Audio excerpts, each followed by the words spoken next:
maybe the greatest singing group ever, I think. And again, that's my own personal preference, but they are really, really good.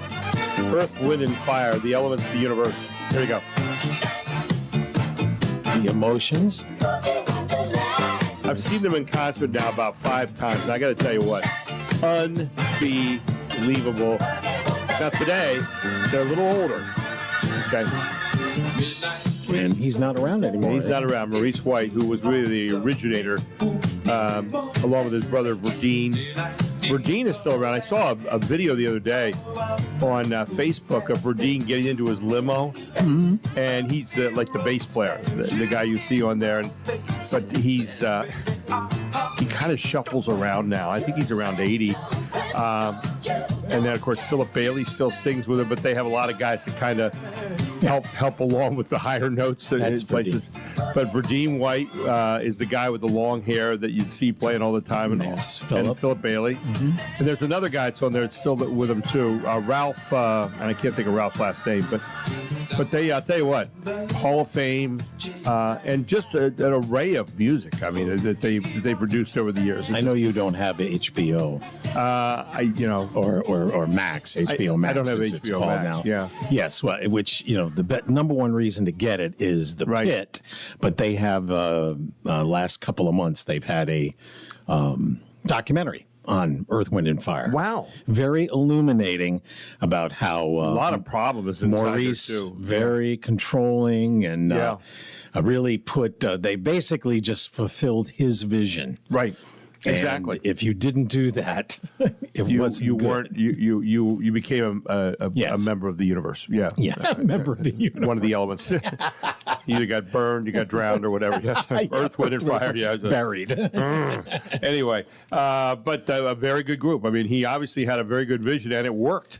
They got into some problems later on because they bought such expensive costumes. He wanted to do. He had this vision, right? And you couldn't talk him out of it. No. And so he spent all this money, and it was draining. And then they had to go out and record and sell.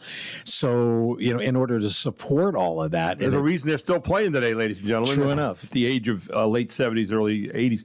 Well, I mentioned this morning a new word for you. Today's word on our show, a new term on the dating scene, infladating. And it's not having an inflatable date, okay? It's not what it is. Infladating comes... Darn, there was my guess. Now, I did mention that Mark might like this, and Mark's been known to be a little thrifty occasionally. Infladating comes from a mix of inflation as a financial term and dating. So it's basically going out on modern budget-friendly dates. Okay. Here you go.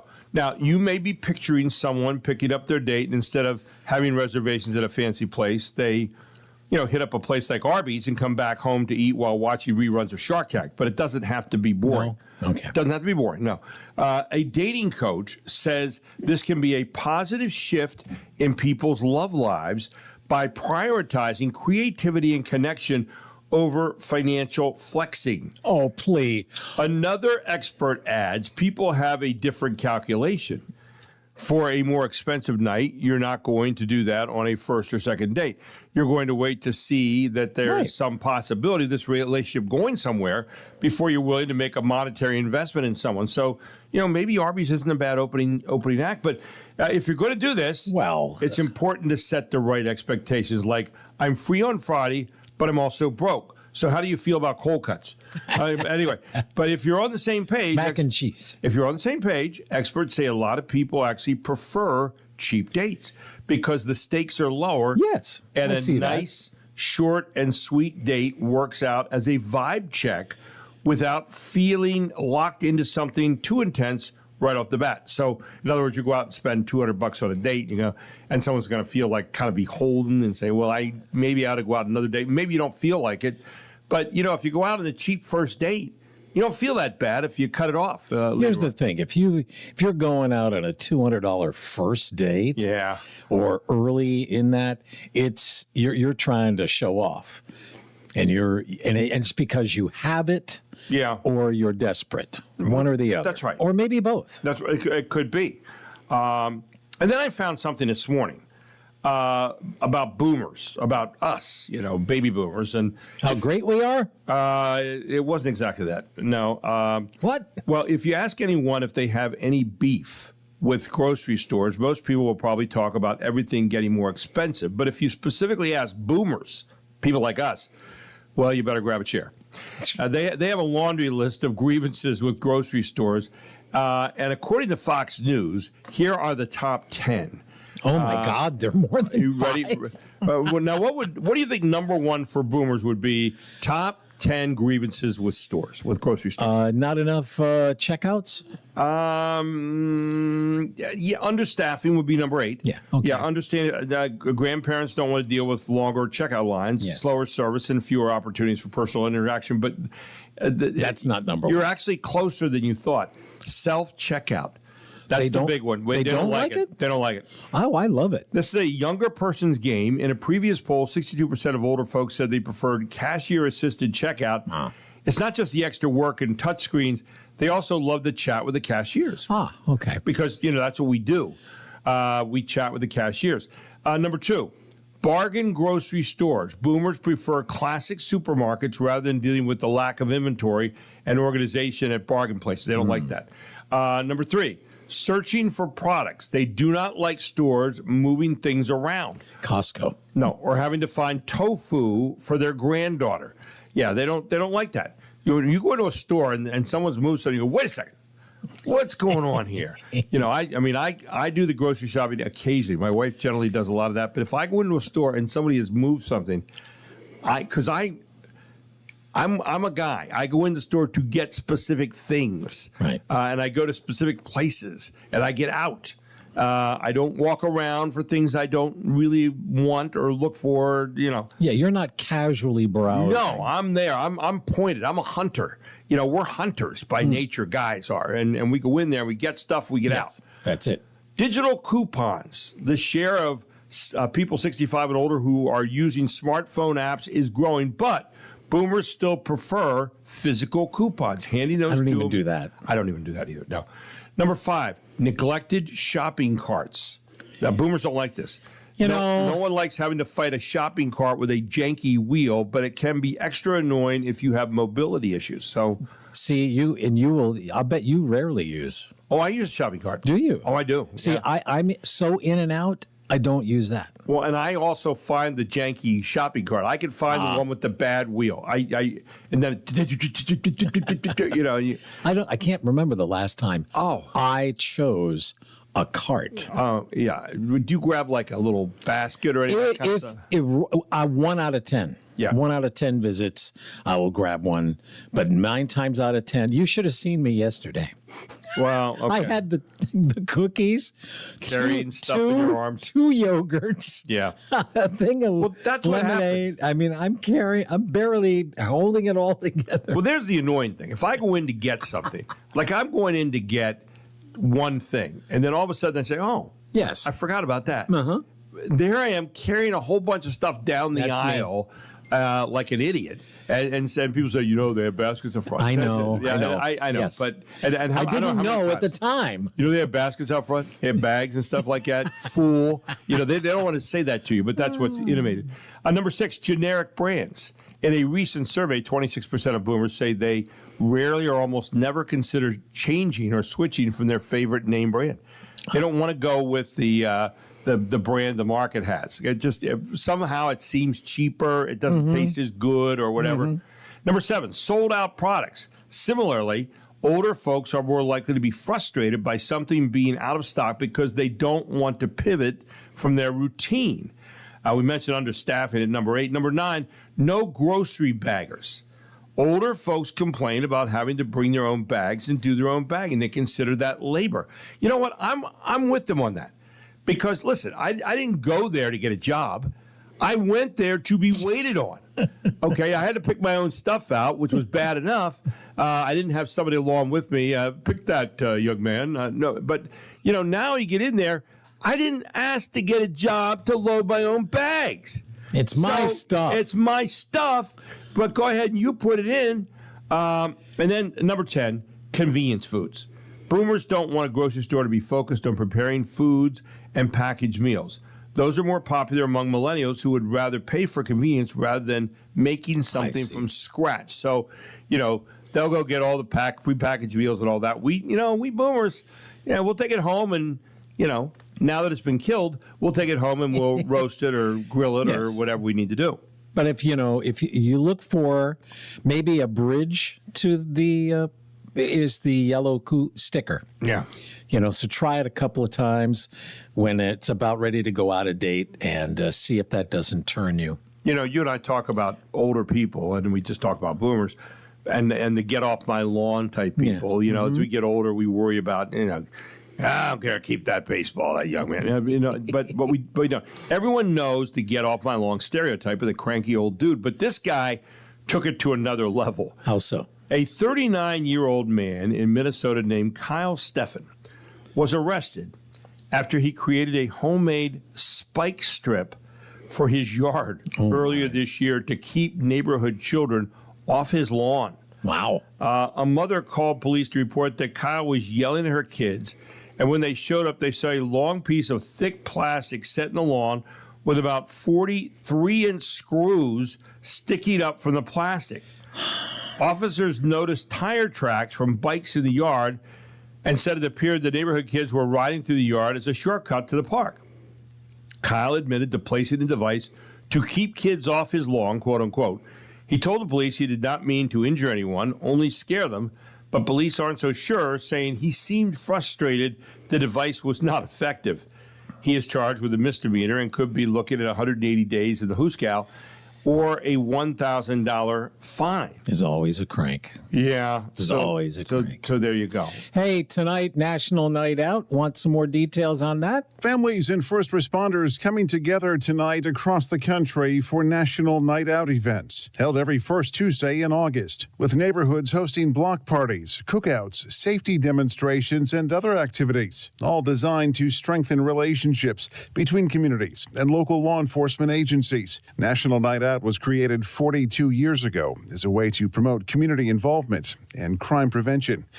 Jeff Manasso, Fox News. And when we come back, how can a doctor become less intimidating? A doctor walks in the room and they normally don't have, great news for you sometimes.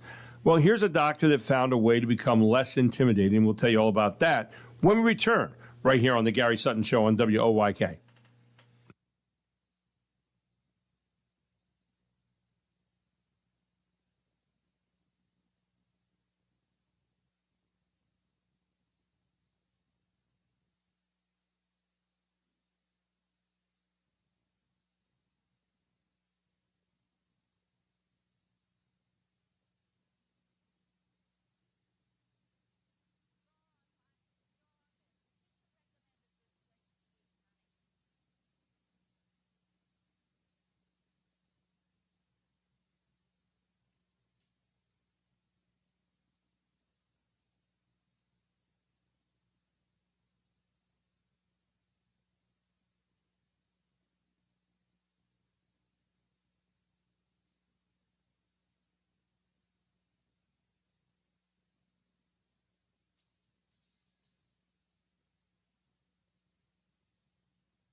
This is a funky song. And I never thought she was that good, but this is a funky song. I liked it. She a one-hit wonder. Ricky Lee Jones. Yep. Here you go.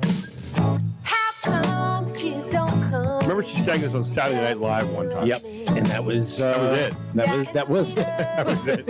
It wasn't that she wasn't. It's again a story song. So she's looking for this guy, and he cleaned himself up. Yeah. And they found him, and then of course you learn the last stanza, that the girl he's in love with is me. It sounded like you knew Chucky way better than you really did at that point. Yeah, but it was a fun little song. Obviously, she wrote it, and it was just funky. It had a nice syncopation to it, and it was good. By the way, have you ever walked into remember when you were a kid and you went into a doctor's office and you were scared to death of stuff that was going to happen? Needles. Well, there's a doctor, and I think he's down in Brazil. Leandro Brandeo Gramares. How do you like that? God bless you. And what he does, kids come into his office, and parents aren't allowed to come in for some reason. And so this guy noticed that kids coming in were screaming, yelling, crying. And so he tried to figure out a way to deal with that. And the way he came up with, talk about kindness. Here you go. He bought superhero costumes. And so he would allow the kids to put these superhero costumes, like a Batman outfit or a Superman or Spider-Man, and they would come in to he's a pediatric ear, nose, and throat doctor. And what he said, I remember personally watching kids enter the operating room with me. They were scared, often crying. Sometimes they were screaming. And he said, parents couldn't come in the operating room to help the kids with that distress. So what he would do is he would get them one of those outfits, and they would wear those to have more courage when they were in there. And it's amazing, he said, how that worked over the years. So there's a doctor that was very innovative and help little kids to feel braver when they're in that situation and walk away with a free costume at the end. So there you go. So you were talking about things that boomers don't like at the supermarket. Sure.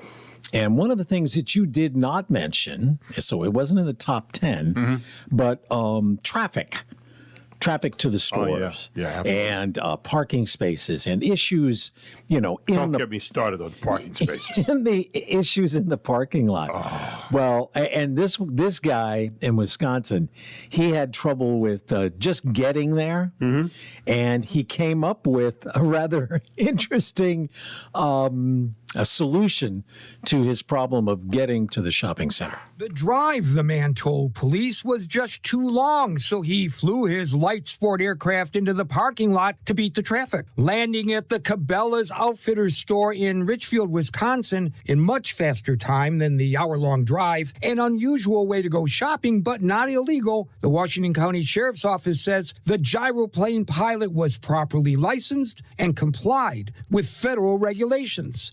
Gary Baumgarten, Fox News. Very cool. Very innovative. I mean, let's give that guy the A of the day. I mean, he's, if you got it, flaunt it.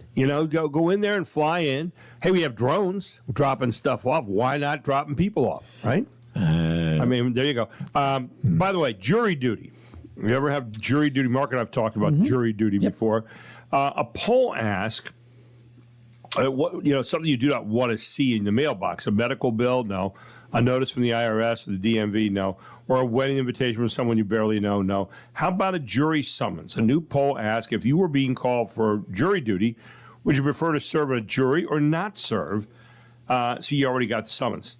Make it magically disappear is not an option. But somewhat surprisingly, 34% said they'd rather serve on a jury. 44% would prefer not to, and 21% are just not sure because they don't know what all that entails. Midwesterners, 30. They don't vote enough to qualify. There you go. That's it. For what it's worth, 50% of people say they've been called for jury duty many times, while 47% said it's only happened once or twice, and 34% said they've never been called.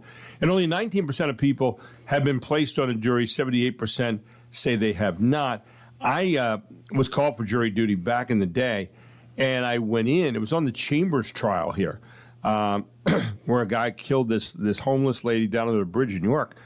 And I was on that jury for the sentencing part. He was already found guilty, but I was on the jury for the sentencing part. So we're actually holding the murder weapon in our hands and all that kind of stuff. But it was... Did it change your view at all of juries and the legal system? Yeah, it did. Well, just being inside it and the deliberations and all that, because people get confused. People say, well, I don't know if he really did. I said, that's already been established. As we had these debates, it's already been established. It's not our job to determine his guilt or innocence now. Our job is to determine should he get life or death. And I remember the death penalty is what we said. And I'll tell you what, you talk about your knees going weak on you when you have to stand up and be polled on that. It was incredible. So would you vote the same way today? No, I wouldn't. I probably would not. I'm opposed to the death penalty today. And one of the reasons for that, 2 words, Ray Crone. Ray Crone changed my entire thinking on all of that, who was on death row illegally.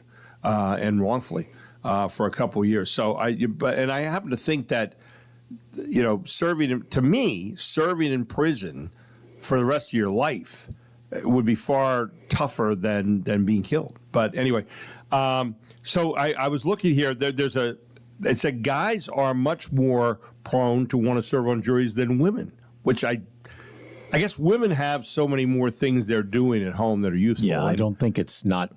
I don't think they're against, serving. Right. But they have other things to do. So anyway, guys are looking for an excuse. Yeah. So just I'll go. 34% of us. I would be in that 34%. Yeah. 34% of us would say yes if we received a jury summons. So if you're one of the remaining 66% who get called to the courtroom, we suggest trying anything from today's list of the top 5 things you can say that will definitely get you dismissed from jury duty. Okay. For example, I can't go anywhere without my therapy Cobra. You say that, you probably are not going to have to hang around. I think Ariana Grande is fat. No. I wear Crocs in public. You're out. I have explosive diarrhea and need to use a bathroom. Oh, wait, never mind. No. Yeah, you're one of those. No. Yes. I prefer Subway to Jersey Mike's. No, you're out. Van Halen peaked with Gary Sharon. No. I drive a Cybertruck that's red with personalized plates that say The Riz. The Riz. Yeah. Ever since I was bitten by a radioactive spider, I shoot webs from my butt. You probably are getting dismissed on that one. My bracelet says, what would Jared Leto do? And finally, I'm Britney Spears. Those would be ways that you get dismissed. I was with a guy that day, though, and when we were in the jury duty and we were getting picked, and this guy says, watch this. And the guy goes up. He's like related to everybody. He does a job that, he did all these things. He was out of there in like 5 minutes. And I'm sitting there going, wow. I mean, I went up and answered all the questions honestly and all that. And I got picked on this jury. But this guy went up and the guy says, watch this. And he was out. I never got a local request. I got a federal request. Ooh, so I went to Philadelphia, and at the end of the day, I understood we had to be there for 3 days. Oh, yeah. So I was going back and forth every day. Oh, yeah. And I ended up doing... I got called up with a bunch of people. I thought you were going to say you end up doing time. Or No. We got called up. They held us outside a courtroom, and everybody in the courtroom saw us. And then the judge ordered the door closed. And then a few minutes later, they opened the doors again. The judge called us in and said, this guy was stopping a plea. He saw you were ready to go, so he says he pleaded guilty, and I'm going to mark you all as having served.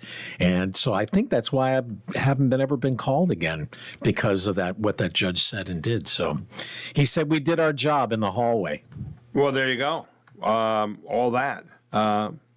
So anyway, when we come back, we get into an article this morning with James Sanders. We always like to do that.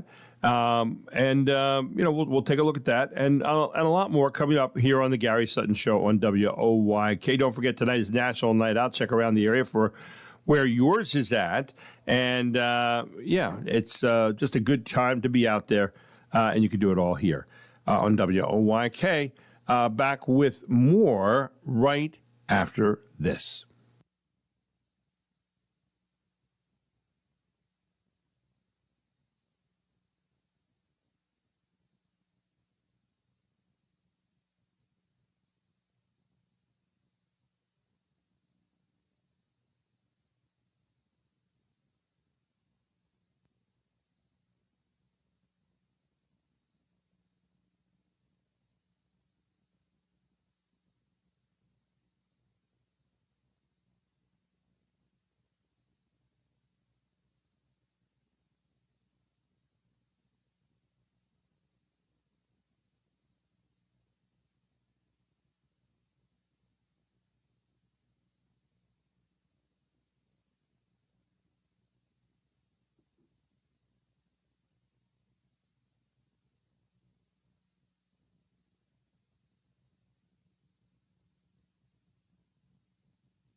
This is York's only local show on York's only local station. This is the Gary Sutton Show on WOYK. Listen to your show every day. It's really good. I have you guys on every morning to wake up to. Gary Sutton, mornings 6 to 9 on Sports Radio 98.9 FM and 1350 WOYK. All the things you're talking about are all the things we're talking about. It's Main Street America every day. And you're getting your money's worth. You're a brilliant mind, tremendous experience. You're great for the community. The Gary Sutton Show on York's first station, WOYK. Life moves pretty fast.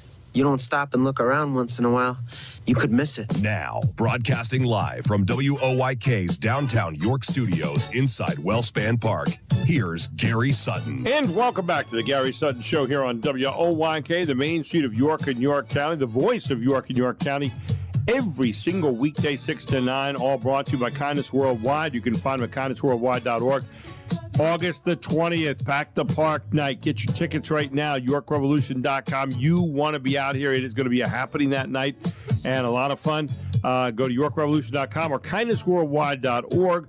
Be the good, see the good, go the extra mile. And, of course, Anstein and Sparler, attorneys at law, 117 East Market Street, New York, where their primary areas of focus are estate planning, estate administration, family law, business law, elder law, municipal law, and even military law. They're ready to help you today. Give them a call at 717-846-8811. You can text us today on our text line and answer this question. What gift... 833-478-4729, by the way, 833-478-4729. What gift did George Washington receive from the Marquis de Lafayette, which Washington named Knight of Malta? What was it? It was an animal, by the way. What animal did Lafayette give to Washington? Give us a text answer on that, 833-478-4729. And, of course, at Gary Sutton Show today on Facebook and also Instagram, YouTube, and LinkedIn. The question there is, how are you dealing with debt? A lot of people are saying they're having a tough time with debt right now, that, prices and so forth have really gotten to them and debt is piling up, and they're having to deal with that. How are you dealing with debt? Just interested in that this morning. And, of course, thank you for all of you yesterday on your answers on the York Fair. A lot of people very pointed about that. So with that, we turn now to James Sanders, who is our business blogger, and he joins us here on the Gary Sutton Show every Tuesday morning, whether we like it or not. Yeah, he's here this morning. Good morning, James. How are you? What a rousing intro, whether you like it or not. No, we're kidding. We're having a lot of fun this morning. Little punchy today. Little punchy. I can hear it. Yeah, I know. I just ready to roll. But you're talking this morning about an 83-year-old entrepreneur who is rejecting a $400 million payday. He said, I don't need a 200-foot yacht. What is this story all about? Yeah, and I wouldn't even... It's an interesting story because it's kind of the hero, the business hero, gives the business to his employees and says, I'm not giving it to anybody else. It's the Grady White boats. Okay. And the gentleman that we're talking about here, basically he saved the company back in 1968. Guy named Eddie Smith Jr. Yeah. Eddie Smith Jr., right. Company wasn't making any money. They were ready to go bankrupt. He saves them and makes them into one of the premier center console fishing boat companies in the United States. If you talk to people that fish in boats, Grady White's is this is it. This is it. Like you've made it, and you want to buy one of these. But effectively, he has no heirs for the company. Okay. His wife passed a number of years ago, and then his son tragically got ALS and died early on as well. So he said, you know what, I don't have a place to give the money to, but I know who's been here with me the entire way, and that's the employees. Right. So what he did was he took the stock and he says, I'm gonna put a certain amount of my stock into this trust, and then I'm gonna take the rest of it and give it to the employees, and it's gonna self-sustain itself over the years. That's his thought process. He's still gonna be CEO. But he's giving bonuses to the employees. He's basically thanking them and saying, "Hey, here are essentially the keys to the boat.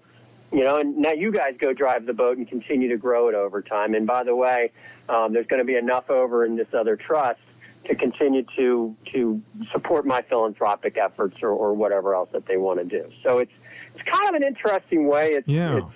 if you think about it locally here, it's like a lot of these ESOPs that we have. Not quite the same, but, think about Glatfelter Insurance, or you think about Fletchball Engineering, or you think about C.S. Davidson, where the employee, the owner is effectively looking for a different way out. Now, they were looking to monetize locally, but this guy is saying, I'm going to give the money back to the people that got me here and then sustain my efforts moving forward, because I don't really have somebody to give it to. Under the new structure, as you said, he's going to remain as the chief executive emeritus, and he'll draw an annual salary of undisclosed value. But, it's interesting. This guy managed to steer this company to success. He initially was putting in a 100-hour week to turn things around. And over the years, he rebuilt the business, Grady White Boats, into a powerhouse. I mean, it's known for its high-end recreational fishing boats. And as you said today, Grady White generates hundreds of millions of dollars in annual revenue, has been profitable for over 50 years. But it wasn't a done deal. I mean, he took a gamble on really a struggling boat company that time out of Greenville, North Carolina, right?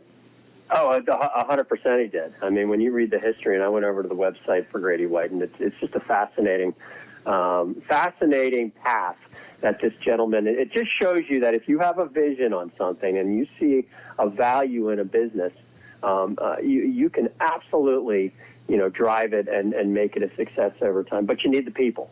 You absolutely need the people to make that a success. So in essence, James, at age 83, this guy, Eddie Smith Jr., he's walked away from a potential $400 million sale and committed all of Grady White's future profits to charity and to his company, to the people in his company. And he said, God has really blessed me to put me in a position to give away the vast majority of my net worth. I don't need a 200-foot yacht or to spend winters in the Mediterranean. I'm really happy here in eastern North Carolina. And he did say that Patagonia owner Yvon Chouinard inspired his decision in 2022. Instead of selling Patagonia or taking it public, Chouinard transferred ownership of the company into two entities designed to serve a mission rather than investors. The entities are Patagonia Purpose Trust, which holds all the voting stock and ensures the company stays aligned with its environmental values, and the Hold Fast Collective, a nonprofit that owns the non-voting shares and receives the company's profits. So this guy made sure, and I guess Eddie Smith Jr. is following that it stayed in his company, that it stayed local. Your thoughts on that? Yeah, no, I mean, it's as I said, it's kind of the local business owner hero success story here. I mean, we see all of these buy local, buy organic, stay here mantras. I mean, this guy is actually living that value, and clearly I assume his employees have embraced it as well, because they're reaping the benefits from it. I mean, when you look, and I think about our local companies here, right? Like, how many of them? There's a reason why we have so many ESOPs in the South Central Pennsylvania market. It's because I really do believe that the founders of the companies value what their employees have contributed to the growth of that company over time. Well, this is the same thing. As I said, it's not exactly the same, but an ESOP has the same fundamental value to it, which is really what caught my attention here with this Grady White boat. It's saying, I want the business to stay here. I don't really need to do much more than this. I really value what it's given me and my family, and I'm gonna give that back to the employees. Yeah, and it's. I remember Susquehanna Fallcraft did that when they sold our business, WSBA Radio, when we were there, and they had an ESOP, and that's what we took part in, and we kept getting money back from that over the years, and it was very nice that they valued the employees and valued what we had put into that. Mr. Appel. And Mr. Appel, had done that and set that up, and so, you like those stories where people value the efforts of the people who work for them, and with them, and there's something to be said for that. And so this guy, nice pat on the back here for Eddie Smith Jr. It absolutely is, and I think Grady White will sustain the ups and downs of the boating industry over time, and it's a brand name that as I said is tops in the market. So as long as the values are maintained, I do think that the people that benefited from that company will in turn, it's kind of like Kevin Smith, one of your sponsors. I'm not, Right. I'm not trying to give a promo here, but it's the ultimate in giving back, right? Right. You're paying it forward, and hopefully the people that receive that continue to pay that forward for the local community. It's just it's a neat story that I think is reminiscent of the success of the American way and growing your business and thanking the people that brought you there. I think there's another part to this too, James, that really is important. That when you give other people ownership, even though you weren't the ones that originally put in the money and took the risk and all that, but when you give people ownership, when you give people kind of a say in what's going on, when you make them feel like they are part of the team, man, you are going to get some great results. You really are. 100%. Yeah, no, there's no question. Companies that have cultures where people feel like they own or actually own the results, boy, the magic happens. When people look at it as a job and they're just going there and collecting a paycheck and going home, there's nothing. It's not a real good environment to be in. No, and when someone tells you to do something and you feel like you're just working for someone, or someone says, well, you got a job, that happened with a company we had later on, and you just didn't have the same feeling of belonging. You didn't have the same feeling of we're all in this together. It was more like, okay, it was a job. But when you have someone that says you're part of our team, you are part of our group, you are important, you are making a contribution, and it's not like you have to have a pat in the back every day or anything like that, but it's more like when you feel like you have ownership. I always just use a sports analogy. I say great players make everybody around them better. I think great owners make everybody around them better because they allow them to get involved with that in some way, shape, or form, where there is a type of ownership. Even though if you may not have expended the money, you feel like you have a role to play. You have a part to play that's very, very important in the success of the whole group. I 100% agree. Absolutely. It's understanding that when people get that that's part of your culture and everybody's chipping in and you're moving forward, and in the end you're going to benefit from a bigger, a bigger pie. Your piece of the bigger pie is going to get bigger as well. The magic happens over time. Couldn't agree more. Great story this morning. I love the article. Thank you so much for taking the time to dig that up and talk about it this morning, James. Always a pleasure. Absolutely, Gary. Have a great week. Have a great rest of the week. Take care. James Sanders, our business blogger, right here on the Gary Sutton Show here on a Tuesday morning. Of course, National Night Out tonight. Don't forget that. And also Revs back in town tonight here. Big game, big series coming up tonight with Long Island. Yeah, Long Island is 3.5 games behind the Revs starting tonight in the North Division. And they're one game back, I think, overall. It's going to be an interesting one tonight. We're looking forward to seeing it all here. And you can start at 6:10 right here on WOYK with Darryl. Then 6:30 is the opening pitch. So big game tonight coming up with the Revs and Long Island. We'll take a break. We'll come back with more right here on the Gary Sutton Show on WOYK.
Welcome back. The Gary Sutton Show here on WOYK. We're at 722 on a Tuesday morning, and we have been honoring the Veterans of the Day for the York State Fair. And, of course, obviously we had a couple on the weekend here because we were not on our show that we wanted to honor. And our final one is a guy who's still serving today because today he is the York County's Director of Veterans Affairs. We're talking about Kevin Smyers, but he was at one time known as Gunnery Sergeant Kevin Smyers from the United States Marine Corps, and he was honored on Sunday with an award as the York Fair Veteran of the Day. And we welcome Kevin in this morning. Kevin, great to have you on the show. Good morning to you, my friend. Good morning, Gary. Thanks for having me. Kevin, you were a guy who joined the Marines back in 1985. You were a graduate from York Vo-Tech and also Penn State York, and you decided to enlist in 1985. What took you into the military? Well, that's easy. My dad is a Marine. Okay. Yep. So I grew up, I wanted to follow in his footsteps. Mm-hmm. Now, you went on to be a military policeman, right? A military police school at Lackland Air Force Base in San Antonio. Basic law enforcement instruction. And where'd you go from there? Talk a little bit about your journey through the Marines here, because you re-enlisted several times over the years. I did. I'll be honest. I didn't enjoy it at first, but it grew on me, and I enjoyed being a Marine. My first duty station was Quantico, Virginia. Okay. When I met with my recruiter, he promised me travel and adventure, and the Marine Corps certainly gave me that and more. Right. Yeah, I saw you actually served in Maine. You were promoted to sergeant. You participated in submarine security, which had to be kind of interesting. And you were selected to attend survival, evasion, resistance, escape school. What is that? So typically that's training for pilots and crew chiefs. And it was an opportunity. The barracks was losing its mission, and there were two school seats available. Okay. And my lieutenant and I volunteered to go, and we knew we had made a mistake when we met other Marines and sailors in the classroom asking what squadron we were from, and we explained that we don't come from them, we're not that MOS, and right. They said, goodness, we try to get out of this. Wait till you see what this is all about. You did get some adventure, though. You got to go to Aviano, Italy, where you served. You went to San Diego, California, and then you ended up in Harrisburg, Pennsylvania at the end of the day, right? No, actually, I retired from Hawaii. Okay. I was stationed in Hawaii. Yeah. But I did a 3-year tour, recruiting tour out of Harrisburg. I asked to be stationed in York. The sergeant major said, no, you won't work hard enough for me in York. We need you up in Luzerne County. There you go. So I spent 3 years there. Now, you retired in 2006. I saw a number of awards and citations, including the Navy Marine Corps Commendation Medal, 2 Navy Correct. Marine Corps Achievement Medals, 7 Marine Corps Good Conduct Medals, Global War and Expeditionary Terrorism Medal, and the Korean Defense Service Medal, and the NATO Medal. So you've been highly decorated during that time. And now you serve as the York County Director of Veterans Affairs, and you oversee a staff that basically is helping to support veterans and their families. So you really haven't stopped serving. You're just serving another way, right? That's correct. Yeah, it's been an honor and a privilege to continue doing this. Now, one of the things that is interesting now, so many veterans, and we hear about them, don't know how to access benefits, don't know where the resources and the programs are, including things like disability compensation or health care or property tax exemptions, financial assistance for various needs. And you're a guy that gets them into the right areas there and helps people to find those resources that are going to help them through life here. Talk about that a little bit and the plight of the veteran in knowing where all these different resources exist in York County. Sure. You know, a veteran could get lost researching Veterans Affairs websites. York County has a team of 6 accredited service officers, all veterans and all experienced in navigating the bureaucracy of the VA.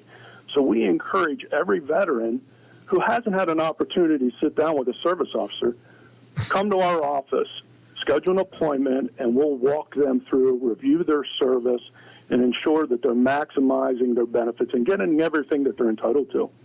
And by the way, you were raised right here in York County. You live in Dallastown. But you talked about following your dad's footsteps. Your son has now followed in your footsteps, hasn't he? He has. He's an enlisted Marine, a Lance Corporal stationed in Hawaii. Lucky him. Kevin, Hawaii. He got there right away. But Kevin, what's it mean to have your name on the Wall of Heroes now there at the York State Fair? I realize that the fair closed down this last weekend, and yet that Heroes Hall, they're going to be up there every year, and having your name amidst all those other veterans that have been honored. Your thoughts on that? Yeah, it's humbling, and certainly an honor sharing company with some incredible veterans and patriots. Brad Jacobs is a good friend, a true patriot, and we appreciate everything he's done in support of this office. Well, Kevin Smyers, we appreciate everything you're doing and have done for our country, and thank you for being one of those great people that were honored here during the York State Fair. We thought it was fitting today at the end where you are still serving as the head of the York County Director of Veterans Affairs, and we appreciate all you're doing to help other veterans right now. Thank you for your service. Thank you, Gary. Thanks for having me. Kevin, an honor to have you on this morning. Thank you so much. Kevin Smyers, the York County Director of Veterans Affairs, but formerly Gunnery Sergeant. Is Kevin Smyers, as he was honored as the final veteran of the York State Fair Veterans of the Day. We'll take a break. We'll come back with more right here on the Gary Sutton Show on WOYK. And what do we have coming up next, Mark? Vance Miller? And Vance Miller right around the corner. Vance is a guy who has some opportunities to offer, and he's going to tell you about that today over at the York County School of Technology, where Kevin graduated from at an earlier time. Interesting. So a little bit of kismet there. And we'll also have some other news coming up for you as well, maybe even some news you might have missed, all here on the Gary Sutton Show. And Mark always has a few interesting things, Mark. Yeah. We're going to talk about some health news, and we're also going to, I want to hear about this. It has to do with, remember the old milk deliveries? Yes. You had a little container outside the home, Little and they slots in there. Well, and they would drop the milk in the container, and then you would get them. It would stay okay, cold enough till you picked it up. Well, apparently they'd still do that in Scotland, of all places, and somebody was stealing milk.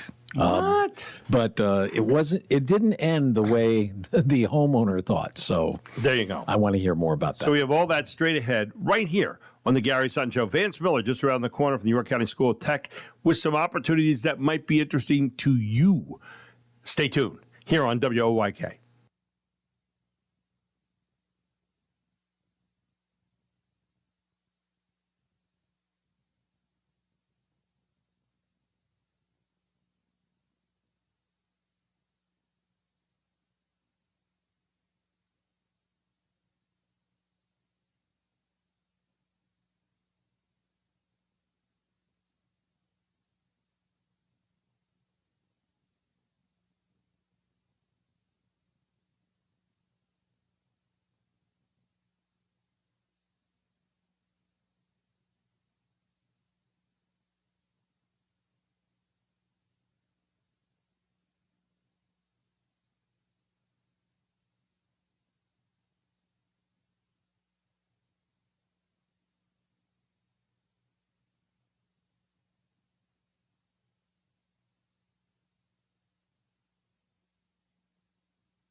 Another good song coming back here. Now, welcome back to Gary Sutton Show here on a Tuesday morning. We're at 7:33. And is that Evelyn Champagne King? It is Cheryl Lynn. Cheryl Lynn. Yeah. And Got to Be Real. Again, we're doing 1979 bumper music, and it continues to last. Yeah, we like it. I mean, we do. I know it's a little dated, but, so are we. It's in your wheelhouse. Well, it's in my DNA. I mean, it really is. I mean, I can just feel myself kind of grooving along and being very cool doing it, by the way. Yeah, whatever. But welcome back to Gary Sutton Show here. A guy that's very cool all the time. He's the director of the adult ed and continuing ed over at the York County School of Technology. He is Vance Miller, and he joins us here this morning on the Gary Sutton Show. Good morning, my friend. How are you? I'm doing fantastic, Gary. How about yourself? I'm doing very well. I'm looking forward. Next week, I get to address the graduating class at York County School of Technology, and I'm excited about that, Vance. I'm working on my stuff and trying to get something together that's going to be, of interest to people. The only danger here is that you hired a guy that does a 3-hour talk show to do a commencement address at your event that night. So it is a dangerous area for you. You realize that? I absolutely do, but that's the fun of it all, man. It's the thrill of what might happen. 3 hours later, it all started back in August. Anyway. I'm looking forward to it, and it'll be a lot of fun. And I'm honored that you asked me. Thank you so very much. Yeah, we're looking forward to having you address the graduating class, and I know you're gonna knock it out of the park. Well, we're gonna try. We're certainly gonna try, because it is all the things we talk about all the time. And as I said, you got me started on this whole thing with the tour that you took me on of York School of Technology. I never thought that there was so much going on here with the York County School of Technology. But I'll tell you what, it is one of the great jewels here in York County in providing new vocations for people, new jobs for people, new possibilities for people who, for whatever reason, have been out of the workforce or maybe are looking to change jobs, whatever. And that continues on today, because in today's rapidly changing job market, I mean, hands-on skills and specialized training are really more valuable than ever, right, Vance? Oh, absolutely. I mean, it definitely is career and technical education time. And you mentioned it. All it takes is a tour of that facility to see what all is going on over there. When I came over here and applied for the position I'm at now, once I took the tour, I was like, man, I got to work here. I need to come over here and work. I think a lot of people think that career and technical education programs are just for high school students. They're not. I mean, you talk about adults who are looking to, and here's an array of things: reskill, upskill, or completely change careers. That's what it's really about right now. Talk about some of the things that are going on with the economic shifts, the skill gaps, the job security, mobility, the lifelong learning. I mean, it's all kind of combining together, isn't it? Yeah, and the scary thing right now with what the future holds with AI, some of them white-collar jobs might go away. And here you are. These are all blue-collar jobs where AI can't weld a beam. AI can't fix your HVAC unit outside when a condenser goes bad. AI can't style your hair or do your fingernails for you. AI can't walk you through the medical processes and procedures, without really walking you through what's going to happen. It's definitely career and technical education time. And you said it, man. I mean, people who want to try and maybe shift gears, change direction, not happy with where they are, tired of the same four walls, want to get out and work with your hands, never done it before. We got it, man. We're here. And that's why, we're not really, over the past couple of weeks, Gary, we talked about a lot of programs. Mm-hmm. And, we're not really zeroing in on any programs today. We're really just talking about career and technical education. But I do want to mention that our programs are starting August 17th. There you go. And the clock's ticking. So if you're on the fence, you need to jump off the fence. And that's where we'll talk about how to get there and what you need to do. But, when you talk about the benefits of career and technical training, Vance. I mean, fast track to employment. A lot of the programs are completed in months, not years. Much lower cost than a traditional 4-year degree with less student debt. Curriculum is built with direct input from employers to match real-world job needs. I mean, you have connections out there that are incredible, and you've got people where you can work as interns and things like that. You got credentials that are good, not just in Pennsylvania, but in other states as well, and they're recognized by employers nationwide. And you get a high return on your investment. I mean, you're investing X amount of dollars here, which is far cheaper than any kind of 4-year degree, and yet the return on that, the ROI is incredible. Talk about those 5 areas. Yeah, so, a lot of these students, most of them leave the school already hired by a company, and those companies are paying anywhere from $50,000 to $90,000 a year. Wow. On less than a year's training. When you start looking at the dollar-to-debt ratio that you're going to have there, it's in my mind, it's a no-brainer. I mean, of course, right. I've been in career technical education type work my whole life, but, when I can go to a school for under a year and come out of there, and probably by year 4 when my counterparts are graduating college, I'm owning my own business and hiring people already. I mean, that's if you're an entrepreneur and you've got that drive and that ambition, that is truly a reality. Within 4 years of being in this industry, you can be owning your own business and hiring employees. You talked about August 17th being the start of a lot of the programs this year. Skilled trades, you got HVAC, welding, you mentioned welding earlier, mechatronics, you've got healthcare, practical nursing, medical assistant, dental assistant, business and services like cosmetology, nail tech. I mean, you've got a whole lot of different services and degrees available right now. Talk about that. Yeah, so, welding's not everybody's cup of tea. Working on HVAC systems, maybe you'll want to work on hair. I mean, I don't know why you would. I don't have any hair, so. Nor do I. Don't feel bad. Yeah. But no, I mean, it is a great career. I mean, my wife's been in the cosmetology industry her whole career. So, it really is what your preference is. Do you want to work on people in that fashion, or do you want to help people out with their home when it comes to, HVAC or welding and fixing things? And, you could even combination them up, Gary, where you could learn how to weld and then work on tractor trailers and take that welding skill to work on trucks in a trucking world. The sky is really the limit. It's how much time and effort do you want to put into it?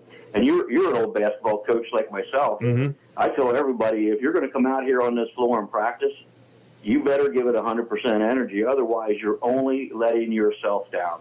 Let me ask the only person you're hurting is yourself if you don't give it the full energy it deserves. Let me ask you this question, Vance. I'm always interested in what some of the success stories are. You've seen a lot of success stories during your time at York County School of Technology and the adult ed program. Give us a couple that kind of stand out in your mind. We had a grant for a CDL license, and we had a girl who won the grant. She was a single mother, 3 kids, couldn't get her feet off the ground to save her life. Went through the program because she was a female in a male-dominated world. She got a lot of opportunities. Left our school and was providing a roof, clothes, and food for 3 children, all by herself, without having to have anybody else involved. And that was a really cool success story. I have that on audio somewhere of her talking about her job. And that's a 5-week program. Think about that once, Gary. Wow. You can come in 5 weeks be earning a sustainable wage with 5 weeks of training. It just, and that one's near and dear to my heart, that CDL. But, the practical nursing student, we had a board member. His daughter came through the program. He just ranted and raved about the program and what it did for her. I think she's actually now going for her RN license. Not amazing. Because, she has that drive that we were talking about a couple minutes ago. She's not only just starting out as an LPN, she wants to be an RN and possibly take it on farther and get her master's and possibly her doctorate. Isn't that amazing? So, the sky's the limit, man. You take that first step, come in here, see what it's all about, and then, man, you can just jump down, hit the ground running, and create a life, however you want to make it. You want to stay an employee and work for somebody else? That's fine. Sustainable wages, just doing that. Or do you want to take that knowledge and that skill set and turn it into a career and maybe a company that you can hand off to your children and their children? And you talk about the impact here in the community and the economic impact. I mean, local employers get skilled workers they desperately need. You got a stronger local economy. The money stays here in the community. And reduced unemployment and underemployment. And all this starts August 17th, so you don't want to delay any longer. Tell people how they can take advantage of this. Check into the programs that you have available and get those higher-paying jobs that are right there at your fingertips right now, Vance. The easiest way is go to educationthatpays.com. Fill out a form in there of any program you might be interested in, and somebody will be reaching out to you pretty quickly. Or you can go the old-fashioned way and just call us at 717-747-2130. Listen to the prompts, get a hold of the recruiter there, and schedule a tour. I highly recommend that. Yep. If you don't come down here and take a tour and you aren't excited after that tour, I don't know that I can help you. Yeah, I mean, I still think about that and all the things that I saw in that tour. It was incredible. Because I've been on a lot of tours, and there's some tours that are like, oh, okay, ho hum, but not this one, not this one. Right. This one was, and I'm not a technical guy. All right, so I'm a hardcore guy, but you took me around. At the end of that, I was looking at everything. I mean, it was incredible to see all the things that are available in terms of possibilities of employment here in York County. And you can find out about it too by going to York County School of Technology, educationthatpays.com, and they are ready to help you right now if you're looking for a new career, looking to retool, do some things differently, get back into the workforce. You've been out for a while. This is the place to go. Ranked in the 250 job placement groups in the country, and well regarded by not only this community, but other communities around the state and around the country. York County School of Technology. Vance, great stuff this morning. August 17th, Education That Pays. Get in there right now and check it out, and I will see you next Wednesday, my friend. Thanks, Gary. Take care, brother. Thank you so much, Vance. Take care. Vance Miller, always excited about the possibilities for you in terms of some of the opportunities for employment. We'll take a break. We'll come back. We got a lot more coming your way straight ahead right here. It's the Gary Sutton Show, the voice of York and York County, right here on WOYK.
Welcome back.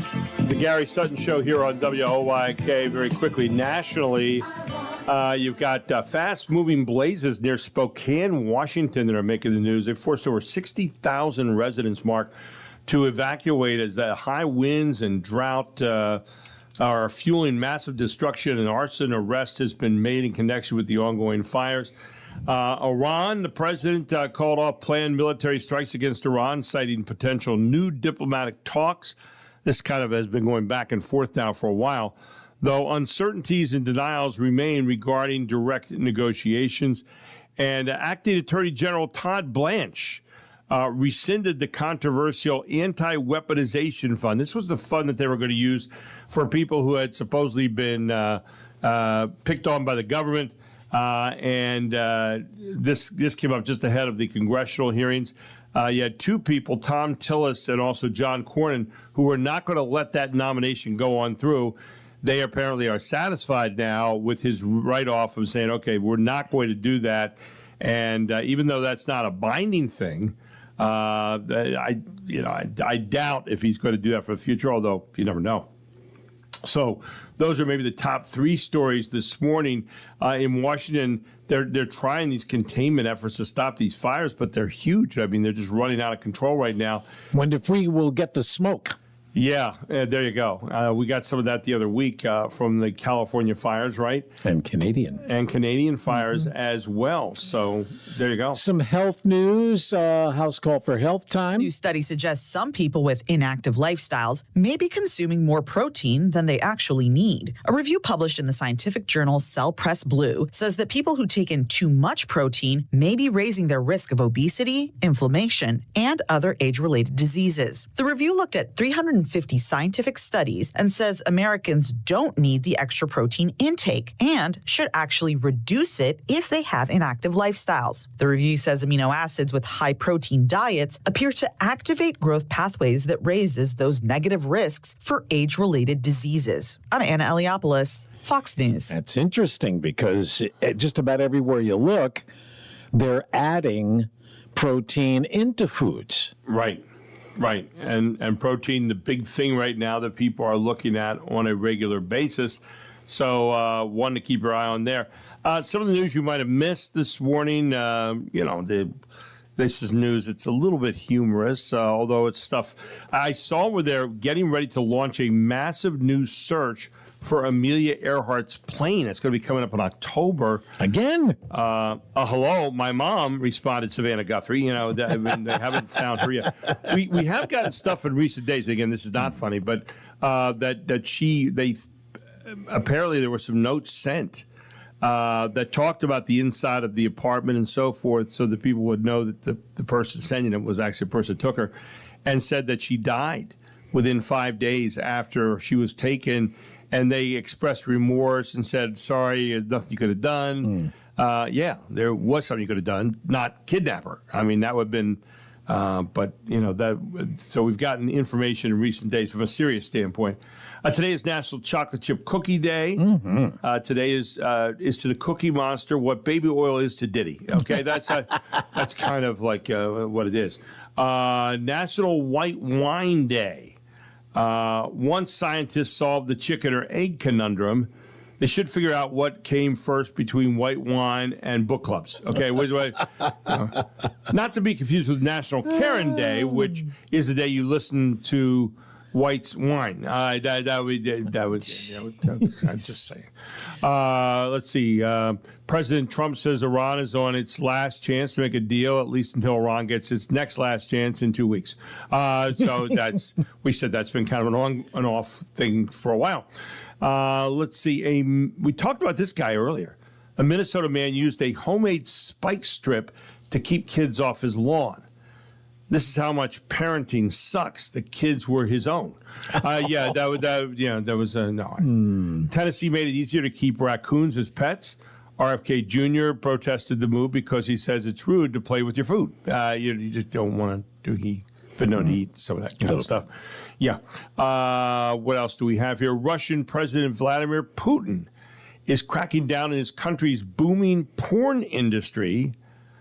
Finally, we found something he and President Trump can't agree on. Okay, so President Trump claims he's won 40 golf championships at his various properties, which is totally believable.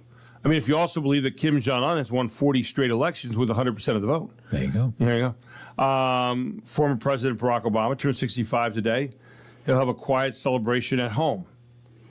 So Kenya. No, that was not his original home. Come on.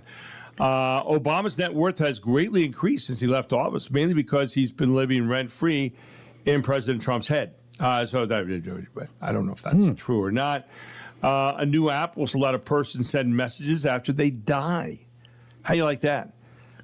Because that's who I want to hear from while surfing at 3 a.m. in the morning, my dead Nana. My dead Nana. You know you're a blabbermouth when not even death can shut you up. I mean, that's really what that's all about. Let's see. What else? No, we don't want to do that one. Down here at the bottom, Phil Collins says heavy drinking almost killed him. He got in too deep. It could feel the end coming in the air that night. Get it. But something happened on the way to heaven, and against all odds, he lived to see another day in paradise. He's sober now.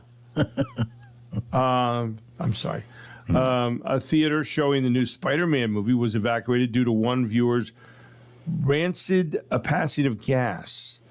Last time a theater stunk so badly was during a showing of Madam Web. Yeah, I don't know. Lord. I know. Joe Rogan made $82 million last year, of which he spent none on shampoo. And finally, national dog surfing championships are taking place. It's the only thing that takes dogs. Well, we won't mention that. No, we'll take that. Well, let's talk about my Scotland story. Please, and milk deliveries, and they were being stolen, and it got the homeowner to thinking, what's going on here? Gordon Campbell lives near Glasgow, Scotland, and set up security cameras outside of his home after bottles of milk kept disappearing from his doorstep for about a month. Initially, he blamed the dairy theft on a militant vegan before setting up a sting operation to catch the real thief on security camera. And it turns out a young fox had been helping itself to the deliveries. That footage shows the animal trotting up to the front steps, grabbing a bottle of milk in its mouth, knocking it over, and carrying it away. Campbell says all was forgiven when he saw the fox's big ears and wee face. Gianna Gelosi, Fox News. Militant and vegan in the same sentence? I think not. Okay. Vegans are kind of passive, aren't they? I mean, they're not militant vegan, for heaven's sakes. Are you looking for something to watch on TV? Well, I'm always looking for something to watch on TV. You got anything in mind? Check out what's new in streaming. Okay. Let's have some fun. At home and in limited release is The Gentleman Thief, starring John Travolta as a master thief lured out of retirement to steal a painting, sending him into a criminal kingpin's deadly trap. But I ask you, has the Batman made your children safer? On streaming is Prime Video's animated series Batman Caped Crusader Season 2. And Ted Lasso is back with Season 4 on Apple TV by August 5th. In Hollywood, Ashley Dvorkin, Fox News. Oh, I'll have to check that out. Ted Lasso was pretty good. It's been a long time since this last break was pretty long, so it should be interesting to see where the show goes. I have never seen Ted Lasso. I've got to watch Ted that. Lasso, The Pit. Yeah, I know. I feel you're missing two of the best. I'm missing out. You are. If you were going to spend money on any entertainment, there's where I need to go. Those would be, and each one has. They're on a platform that has other shows. I will start today. Yeah, I will. Will you? Well, coming up next, Jamie Norpel not with us this morning, but Chief Jim Thomas of Lower Windsor Township is to talk about pipes and drums. Who are they?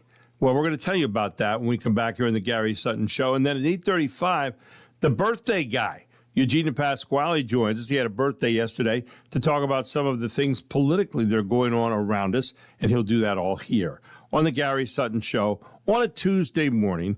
But first, we have a news break at the top of the hour. WOYK News Time is 8 o'clock.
This is York's only local show on York's only local station. This is the Gary Sutton Show on WOYK. Listen to your show every day. It's really good. I have you guys on every morning to wake up to. Gary Sutton, mornings 6 to 9 on Sports Radio 98.9 FM and 1350 WOYK. All the things you're talking about are all the things we're talking about. It's Main Street America every day. And you're getting your money's worth. You're a brilliant mind, tremendous experience. You're great for the community. The Gary Sutton Show on York's first station, WOYK. Life moves pretty fast.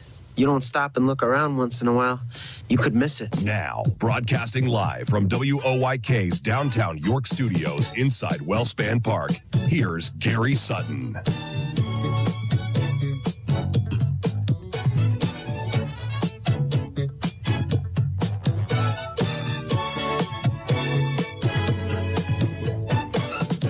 And welcome back to the Gary Sutton Show here on WOYK, where it's 8:05 on a Tuesday morning.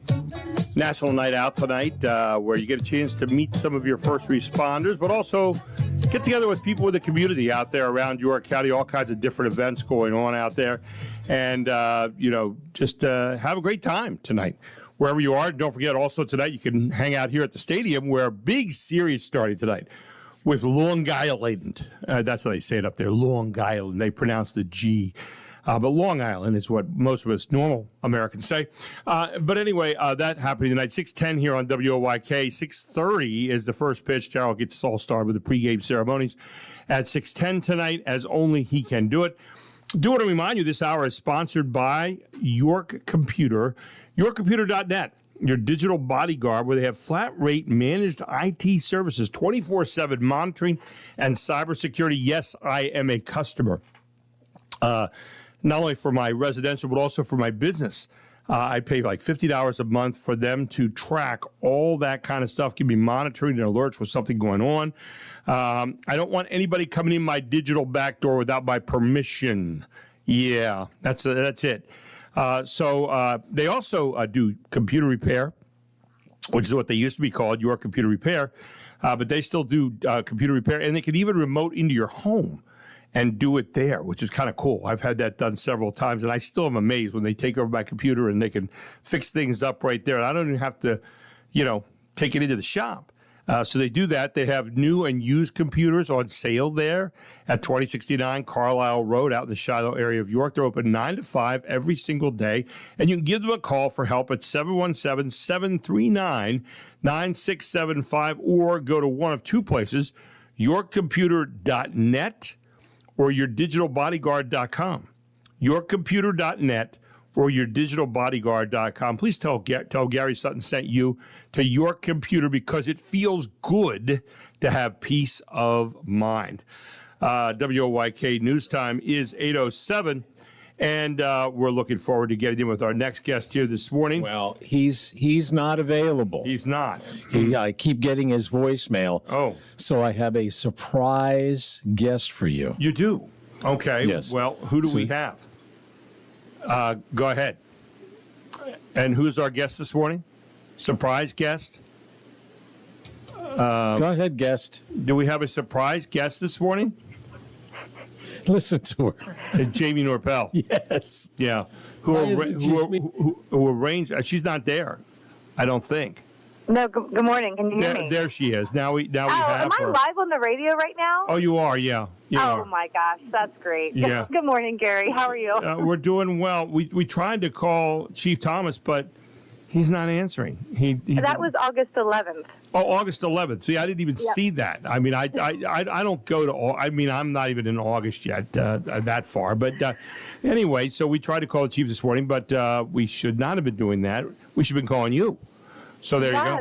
We are leaving for our European vacation on Saturday, so I'm still good for today. Next week, though, you'll talk to Chief Thomas. He'll get you set up with our pipers and drums. There you go. And then the next week, I got another guest for you. But no, today I'd love to chat with you about National Night Out happening Well, tonight. that's what I wanted to talk about. I mean, I would have been feeling like I'd have been leaving a void out there if I would have done that. And I did want to ask you how your summit went last week. You had a summit last week up at the Logos Academy. Tell me about that.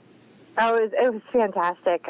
We had about 80 people from all different sectors of York County show up to the Community Safety Summit, which I think speaks a lot to how public safety impacts everyone, right? Everything from your own personal safety at your house to how you feel walking down the street and crime in our neighborhoods.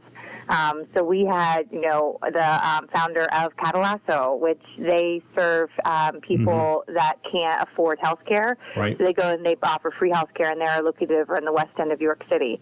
We had Family First Health. We had a community foundation. We had the YWCA, the YMCA. People showed up to this.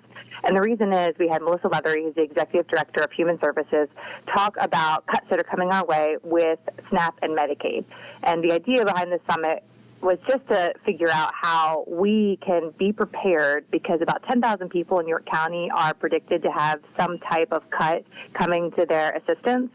And that means that there's going to be more pressure on our human services and our resources in our departments, which means that there are going to be longer wait times and less services for folks, which we think is going to tie back to public safety. Wow. We're going to see an increase, in parents who are busy working more time for unsupervised children. And so it was just an opportunity for us to game plan, for us to put our heads together collectively as a community of, all right, what is coming our way? Let's not get political. Let's not place any blame, point any fingers, but what's coming our way and how can we be better prepared? And there were so many, just my end goal, Gary, was really networking. All right, when someone loses a resource and they need help immediately, who do you call? Well, this is the person that you call. Here's their their business card. Here, you pick up the phone and they can help you. So the more we can cut down those silos and just support one another as this cut is coming our way, I think we're going to have a safer community. So you're able to get people who had answers to questions about, where do I go find the answers? We were just talking with Kevin Smyers this morning, like on York County Vets. And where do you go to get answers? And so many times, veterans who come home don't know where to go. Well, the same thing for regular folk here, that they don't know where to go to get some of the help with mental illness and different things like that. And those are all things that we want to do. So tonight, we have National Night Out. And you talk about safety of the community. This is about safety. This is about getting to know the people that are out there helping the community that we pay to keep the community safe, getting relationships. Tell me about your thoughts about National Night Out and what all is going on tonight. This is a big night for law enforcement. There are about a dozen different national night outs happening all across York County. I guarantee there is one happening in your neighborhood. YDR put together a really nice composition of all the different national nights that are happening around. I'll be heading down to Sutton, North Hopewell Township. They're hosting theirs down there. But it's just, it's an opportunity for the police to throw a big party to get people out, because you can't build trust in a crisis. When you call the police to come and help you, when you call 911 and they show up at your door, it's so much nicer if you have a relationship already established. Right. So whether that is, going to National Night Out and taking the time to shake police officers' hands, this is an all hands on deck. I mean, police are expected to just show up to this. We normally have our York County Chiefs of Police Association meeting the first week of the month, but it is postponed because there's going to be some serious tired people tomorrow. And the idea is it gets people out and gets people to, shake hands and have a free slice of pizza, because, like I said, if you're in that moment of crisis, it's really difficult to get to know someone. Yeah, that's not relationship building time. I mean, that's solving problem time, and that's really what you have. But one of the biggest things you find police saying after tonight, where they get a chance to meet some members of the community in a different kind of atmosphere. Oh, yeah. Yeah, definitely. Well, and also, like selfishly, so I have a lot of, friends now that are police. And when I've done a number of ride-alongs, you really, the amount of just negativity and attitude that's out there is unreal. Because, people are calling you when they're upset because something happened, whether it's domestic violence situation, or you need to call for help, but they're panicky, they're in crisis. Mm-hmm. And so the police are constantly putting out fires, if you will. And so tonight I'm thinking of my friends who are out there that are just going to have a good time and have an opportunity to see people on their best days where no one's in trouble and they're not needed, and they can go out and say hi to people and get to know people like that. I'm excited for just that positive interaction, because I think it'll help the mental health of our officers too, because it will remind them that, hey, the world, because they see some pretty nasty stuff, right? They're the ones who are called for child abuse and for homicides, and so if they get an opportunity to go out and say, here's the people that you are protecting. Don't forget all the people that do appreciate and do care about you. I want to come back here with you, JB. Notice another segment coming up here. I want to come back with you, and I want to ask you about what are the things that police tell you they're dealing with the most here in York County? What are the number 1, 2, and 3 things that they have to deal with on a regular basis around York County as people examine safety here? We're going to talk more with Jamie Norpel about tonight's National Night Out and maybe some of the trends of what police are having to deal with on a regular basis right here in York County each and every day. We're going to do that when we come back here on the Gary Sutton Show. I do want to remind you that Jack Giambalvo Family of Dealerships is ready right now with some of the best pre-owned vehicles that you could ever want to have. And Jack Giambalvo Family of Dealerships was named York and Hanover County's #1 choice in 2026 Community Choice Awards in 4 great categories. Now, why is that? Well, first of all, the Jack Giambalvo name. Jack Giambalvo got this started over 50 years ago, and he decided he wanted to do a quality automobile dealership with the community. And one of the things that Jack Giambalvo understood during that time is that he wanted to proudly serve customers, and he didn't want to bug them, and he didn't want to put a hassle, on them when they went out to buy. He didn't want to have someone breathing down their neck all the time. He just wanted to deal with them like people deal with each other here in York County. And one of the things that he did was he started 6 great dealerships right here in York County, 1 in Hanover, 5 here in the York area, and decided that it was a relationship. That's what it was all about. It was a relationship. And that's what's made Jack Giambalvo so special over all the years. And you can find out more about the pre-owned cars at giambalvopreownedinventory.com. It's right there for you. But when it comes to dealing with a pre-owned car here, one of the things you'll get when you buy a pre-owned car with Giambalvo, free lifetime PA state inspections for you and everyone in your family. Plus, you have a 3-month, 3,000-mile warranty on most of the pre-owned vehicles.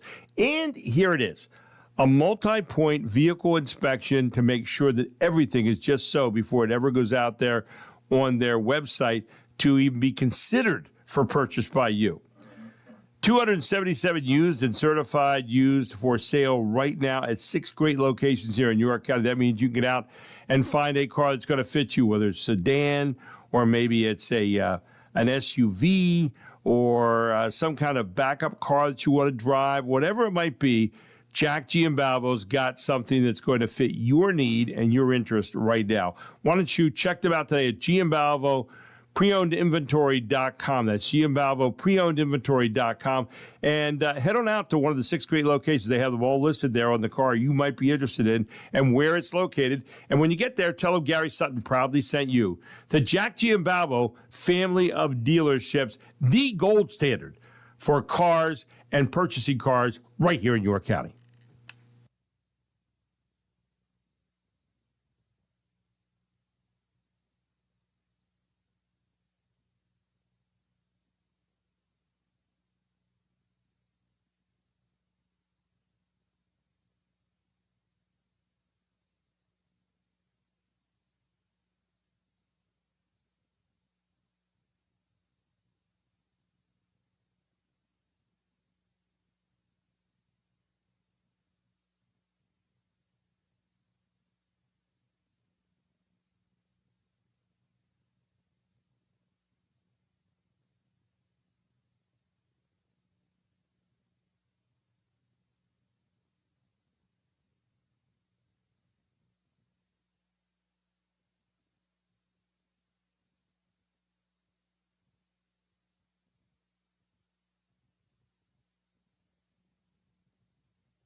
Fox Sports Update. The MLB trade deadline was yesterday as teams made their final trades of the season. And FoxSports.com has compiled a list of the biggest winners and losers of the trade deadline. The biggest winners were the Dodgers after acquiring the biggest name at the deadline. The defending back-to-back champs acquired the defending back-to-back AL Cy Young Award winner Tarek Skubal from the Tigers. They also got pitcher Chris Bubich from the Royals.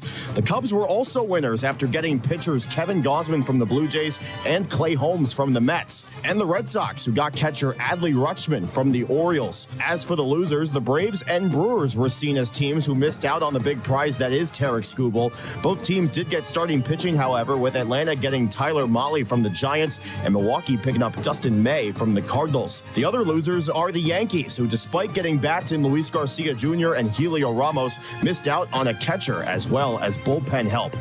For the full list of winners and losers, head to FoxSports.com or download the Fox Sports app. Monday's Major League Baseball action saw two of the top teams in the National League go head-to-head as the Dodgers took on the Cubs, and despite an early advantage to L.A., Chicago bounced back. That's drilled out towards left center field. He's got some carry. Let's go! The call on Marquee Sports Network. Michael Busch with the fourth Cubs homer of the night as they take it 10-5. The Dodgers now on a 4-game losing streak. And if you thought 4 homers was a lot, the game between the Cardinals and Yankees had 10 home runs. And St. Louis first baseman Alec Burleson had 3 of them as they take it 13-7. Elsewhere, the Rays beat the Rockies 13-9. The Pirates with a 4-3 win over the Brewers. The Phillies topping the Nationals 6-3. The Giants with a 5-1 win over the Rangers. The Diamondbacks defeating the Padres 5-1, and the Blue Jays with a 3-1 victory over the Astros. It's Game On with the Fox Sports app, available wherever you download apps. I'm Tony Genualdo. Get more on the Fox Sports app and FoxSports.com. And welcome back to the Gary Sutton Show here on WOYK. Back with Jamie Norpel, head of the York County Safety Collab. Jamie, as you talk about, we're talking about National Night Out and police out there, but what are the main things that police deal with on a regular basis, day by day?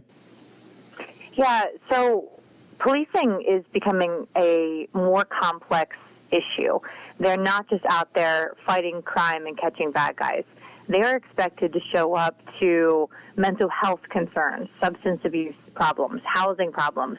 And so our officers, when they go through their training, it's about a 6-month period. Right. And they go through everything from here are the laws, because they obviously have to know what laws to enforce.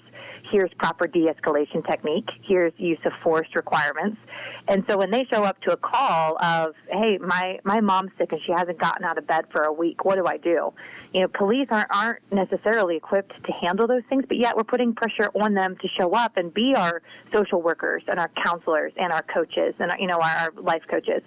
And so I think what we're seeing is the amount of people who are interested in becoming police officers is dwindling. If you look at the consortium, the rates of people who were applying in York County for the positions, it reached a peak back in 2011. We had about 750 people apply. The consortium, by the way, this is just a group application process where the local police departments, instead of doing their own recruitment and their own testing centers and doing this individually, they just said, well, let's all go in this together, have one big day where everyone comes in. It requires less manpower to manage, and then, of course, it's more organized and centralized. Not every police department does participate in it because there are different requirements, but that's what the consortium is.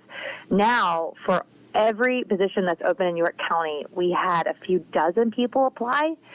And part of it is, there are some police departments in York County that pay in the $60,000 range. Wow. And so if you're just making $60,000 and you're expected to be on call and you work 12-hour shifts, and like I said, you're not only the crime fighter, but also, the social worker and the counselor, and all those things.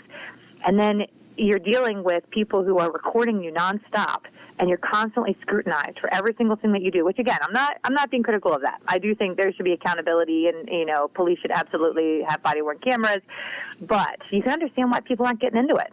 Yeah. No, there's so many different things that you have to do now, so many different hats that you have to wear. And as you said, we expect so much from them. And, of course, then the Monday morning quarterbacking that goes on based on what they did in a situation, and we don't have to do, is really kind of exhaustible, I guess you might say. So, yeah, I mean, I get the point of what you're saying. So tonight, maybe when people have a chance to meet the police, maybe ask them some questions or maybe just say thank you and say, hey, we really appreciate what you're trying to do out there in representing us out in the community, right? Oh, yeah. Yep. And I hope people get out for National Night Out. They are happening all over in York County. I'll be down in Sutton, but gosh, there's one in Dover and Dallastown and Springersbury and Hellam. Like, get out. It's kind of a fun, free event that the police throw a big party for, us York Countyans. Obviously, this is national all over the country. But if officers, and this is, by the way, it takes months to plan. So if people can just get out, have some free pizza and have some fun, it's those relationships that help us when we are in moments of crisis. Yeah, we're at Sunset Lane in the Dover area tonight, and that's where I'm probably going to head. And then one down at Cherry Lane, right next to the York Market, between the Appel Center and the York Market. Cherry Lane's having one tonight. And just look in there, and you'll see all the various ones that are around tonight in Dallastown. In, as you said, you're down in Felton, right? Yeah, I'll be going down to Felton. I don't see, his name's Chief Quinan. I don't see him too much. He's down, North Hopewell has about 3 officers. So they're the smallest department that we have here in York County. The largest, by the way, is York City. They have about 100 officers. Mm-hmm. So I have not made enough time to go out and see North Hopewell Township. So and my family's from Felton too. So I'm excited to get down there in the hills of that area, Southern York County. Back into the old stomping grounds tonight for Jamie Norpel. And again, all you can do is check out YorkCountySafetyCollab.org, right? Yep. Nailing it, Gary. Yep. I'm all over it. I'm so quick this morning. But, YorkCountySafetyCollab.org, doing some great work here for the community. And a reminder, get out there tonight. Be part of your community. Be part of getting a national night out. Be part of thanking the officers tonight or getting to know them just a little bit better. Jamie, always appreciate you being with us here on the show. Now, you're going to be off for a few weeks, right? Thanks, Gary. Yep, I will be gone the next 2 weeks. So you're going to have Chief Jim Thomas next Tuesday talking about the pipers and drum.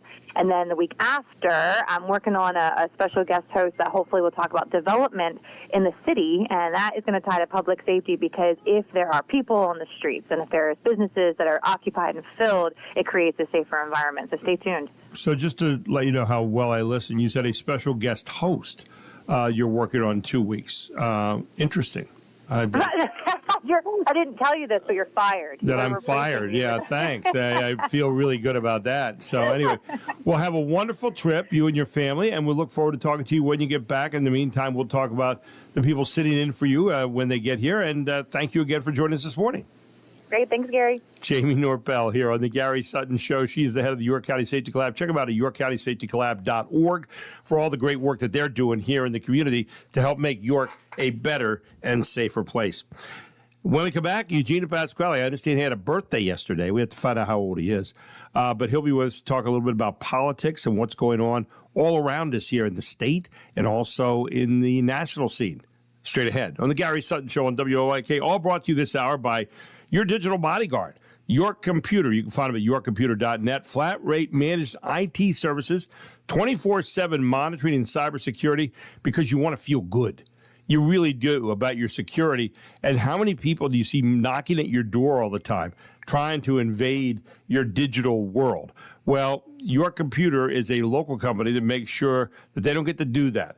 And they have flat plans and pricing right now for you, and you can give them a call for questions at 717-739-9675. They're located right out there at 2069 Carlisle Road in the Shiloh area of York and ready to help you today. 9 to 5 are their hours. Give them a call, 717-739-9675, or go to yorkcomputer.net because it feels good to have peace of mind.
Welcome back. The Gary Sutton Show here on a Tuesday morning. August the 4th. Tonight is National Night Out. Also, the Revs back in town against Long Island. Ain't no stopping us now, huh? Yeah, we're in our final half hour. Yeah, we're unstoppable. We have a great group in here clapping right now. It's hard to believe 30 people in the booth here. We spare no expense. None. Yeah. And then the grooving goes on in here, the dancing. I mean, if you were only here, you'd see the kind of excitement that happens here in our booth every day right here at Wells Fan Park. Gary Sutton with you, the Gary Sutton Show here on WOYK, the voice of York and York County. We are the main street of York and York County right here in New York. And we welcome this morning Eugene Pasquale, who is the head of the Democratic Party here in the state of Pennsylvania. Good morning, Eugene. How are you? Hey, doing great, Gary. How you doing? Good. I understand yesterday was your birthday. Is that right? Yeah, big 5'5". 55. Mark said this morning, how old do you think he is? I think he's about 55, and I was actually right. I normally am bad at predicting stuff like that, but I've kind of known you for a while, and so I had a little bit of a rough idea. That was a giveaway, probably how long we've been friends. I know. I mean, what's it been? Close to 30 years now or so? It's about 30 years, yeah. Yeah, it's hard to believe, but, it's, happy birthday to you. Did you do anything special on your birthday? Actually, did some cool stuff over the weekend, but sometimes you got to get back at it on the actual work days. So you actually had to work yesterday. Okay. Yeah. So, but enjoyed the weekend. Well, I'm glad you weren't a slacker yesterday on your birthday anyway. So that's good, and enjoy the weekend and all that. Hey, I wanted to ask you today. One of the things that we're reading a lot of articles about right now in the Democratic Party, and obviously you're the head of the Democratic Party here in Pennsylvania, is this battle that's going on between the what do you call them, the socialist Democrats right now, and then the kind of the regular Democrats. I'm not quite sure how to title them, but I know there is I won't say a schism, that may be a bridge too far, but there is definitely a difference of opinion on where the party's going right now. Talk about that and where that's at right now from your particular vantage point. So I generally promote, similar to how Trump won in 2024. If you want to win elections, particularly national elections, you can win locally, different stories. But national, you've got to have a bigger coalition. So as Democrats, we've lost a lot of elections. So I think you've got to add to the coalition. So whether someone is on the left of the party, center, or on the right of the party, they should all be part of the coalition. Having said that, we have not really had one of these bigger sort of debates about where the actual direction the party should go, really since about 1992, when Clinton sort of moved the party more to the center.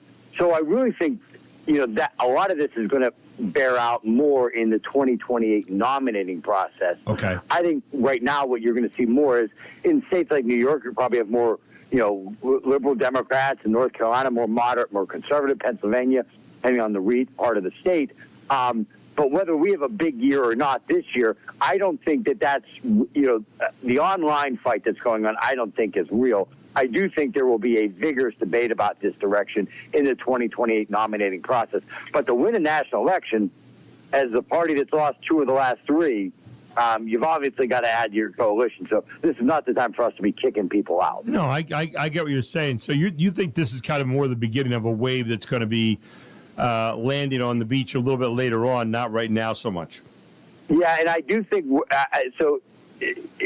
where I think this is going to really come down to is what are going to be there's the key planks to how to handle foreign policy, because I think our nominee in 2028 is going to have a challenge and an opportunity to redefine Middle East policy. Mm-hmm. And I know I have my own views there, and certainly I think where a big part of this is average Americans, whether they're on the left, right, or center, are struggling. I think that's why Trump won. I think that's why Biden won. And I think that's why Trump won in 2016. And I know I'm a little nerdy Star Wars fan, but I call it the trash compactor economy, which is people feel the walls closing in on them. Things are getting harder and more expensive. And I'm not doing that to throw shade just on Trump. I think how we as a party address that with our policy proposals in the 2028 campaign will go a long way to actually determining whether we're successful in that campaign or not. I think a lot of this is tied to the economic anxiety of Americans that's been going on for over a decade. I think a lot of people are looking for somebody with answers right now, where they're saying, okay, how are we going to spend within our means? How are we going to do better on that? All those kind of things. I was reading an article this morning in USA Today. It said a record number of consumers entered debt consolidation in the first half of 2026 with an average balance of about $40,000, according to one of the nation's largest debt management nonprofits. They say nearly 15,000 new clients entered debt management plans with Money Management International in the first 6 months of 2026. And that is the largest year-to-date figure in a data set that dates all the way back to 2017. So they're saying a lot of people are having to get debt help, debt counseling, debt consolidation, all those kind of things. And so by most measures right now, the nation is falling deeper into debt. And that is a big issue out there right now for potential voters. No question. And to bring it into sort of, being a lawyer, I've got friends that are bankruptcy lawyers, and they say they are the canary in the coal mine on this. When they start making more money, quote unquote, it's not good for the country at large, because they are dealing, and that has been a real big issue underneath the radar, is how many bankruptcies you're dealing with, not just in Pennsylvania, but across the country. That is an economic problem right now. And the stat you pointed out plays right into that, which is people are falling further behind. Even if they are making slightly more money, it's not meeting up with the cost increases. And this is, again, not just to talk about Trump, Iran, and gas prices. It's an across-the-board issue that people are feeling squeezed. One of the things that's happening, and again, we analyze things here not so much from right and left or Democrat or Republican, just like to try to break them down, make some sense out of them. One of the things that's happening in Iran, the president, this on and again and off again, we're bombing, we're not bombing, we're bombing, we're not bombing. Right now we're in the not bombing stage. We say we're going to have a peace agreement. And yet at the same time, people are looking for some kind of continuum, some lack of consternation, if you will, some lack of having to worry about day-to-day stuff here. They want to have a little bit of just regular, let's live day to day. And we don't seem to be getting that right now. And again, a lot of that having to do with what's going on in Iran at the moment because of the gas prices, oil prices going up out of the Strait of Hormuz and so forth. Your thoughts on that? Yeah, that certainly is a big factor, because that's right in front of people's eyes every day. I mean, most people are filling up their tank at least once, if not a couple times a week. So that cost is literally right in front of them. And even if you're not filling up, you're driving by and you're seeing it. It's like it's right. Almost like a promotion for how expensive life is the gas price. But Americans throughout history have been willing to sacrifice when they know why and they believe in the cause. The biggest problem with Iran, and Gary, you and I, we've been talking about this from the minute the first bombs were dropped. Mm-hmm. I still don't know why we're doing this, and I'd like to think I pay attention to public affairs a lot. Well, and I think your point is well taken, that people want to say, okay, and now the president said, well, we don't want them to have any nuclear weapon, and we felt like they were kind of rejuicing. Okay, I get that. But again, I think the key here is, and so important for any president, be it Donald Trump or whoever is going to be president later or who was president before, you need to be able to enunciate and communicate what is happening in the times which you've inherited. And if you can't, if you can't do that, then people are left worrying and then conjecturing and maybe getting the wrong conjecturing. We don't know what all the president has access to every day. He's got access to a lot of stuff, but you need to somehow find a way then as president to communicate and say, okay, here are the objectives. Remind people of that. Here's what we're trying to do. Here's where we're at in that whole realm right now. Not just, well, today's Tuesday. Let's see what's going to happen today. Tomorrow's Wednesday. Oh, it might be something totally different. We want to think that we have more control of a situation than that. When I think about the most masterful job in my lifetime of any president that's done this, was actually George H.W. Bush in the first Gulf War. Yeah. It was a masterful job of putting together a coalition, achieving a military objective, and letting the American people know exactly why they were doing it. Now, they didn't say we're dropping a bomb on this street on Tuesday at 2 p.m., but they explained, I mean, we're not knuckleheads. We get why you can't do that, but they explained the rationale for why this happened. This is again. I know that my job here is the state party chair, but let me also come back to this. He said last summer we obliterated their nuclear capabilities. Right. Did we or didn't we? Yeah. Did we or, I'm not saying this to get mad at you. Did we or didn't we? Right. Because if we did, then what happened in the last year? You can't rebuild that stuff in a year. It's impossible. So part of this is also not only him not explaining why we're doing now, part of this, if we didn't really do it then, it's his bluster and never wanting to admit something wasn't perfect that he did. And by the way, none of us are perfect. If we got 70% of their capability, that's good, right? I don't want them to have a nuclear weapon, but he said last June we obliterated their nuclear capability. Was he lying then, or is he lying now? Yeah, and the point being, if you didn't lie, then how do you communicate? Okay, here's what happened. Okay, we thought we got everything. Here's what happened. Here's why we're going back in. This is what we need to do. This is what they have. We want to make sure we stay true to what we said. No nuclear weapon for Iran. Boom. There you go. But that is the communication. Not just, well, today we're going to negotiate, or we're going to hold out for 3 days of bombing them again. You're going, wait a second. Are we bombing them? Or are we not bombing them? And so I think again the lack of clear communication is really one of the things that can sink you as a president, be it Donald Trump or anybody else, if you don't let the people know how you are representing them in a situation that is obviously affecting them in real ways, like the gas prices that they pay daily. Yeah, and by the way, this is not a real estate deal. Sure. If you can't negotiate with them, then you've got to do it militarily. But don't say you can't negotiate with them as a negotiating tactic. This is a regime that obviously you and I and the vast majority of Americans are not big fans of. Yeah. You can't. I get that. So you have two choices here. You're either going to negotiate with them, or you're going to do something militarily, or the third option is we're just going to throw our hands up and leave. Those are actually your three options. But on Tuesday, I can't negotiate with them. And on Thursday, well, they're really smart, tough negotiators, and we're making progress. Nobody understands what you're talking about. Yeah, your stream of consciousness is not our stream of consciousness. In other words, you're just saying something off the spur. And that's, if the president has a fault, and it's one of the things that I have said time and time again, this just speaking off the cuff and just throwing stuff out there. People are listening. You're the president of the United States. When you say something, people are listening to that. And some people have said, oh, he just said it. It's just what he says, and I just let it go. And then there are other people who say, wait a second.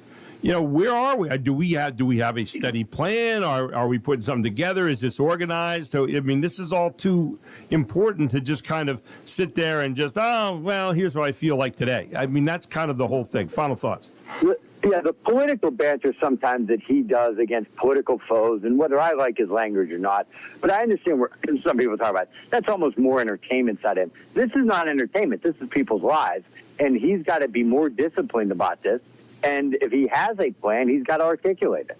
And that's my point. The discipline is really a part of the whole thing. When you're speaking officially as the President of the United States, whether it's in the Oval Office of the press today or on a press conference or whatever it might be. Hey, Eugene, happy birthday again belatedly, and thanks so much for joining us this morning here on the show.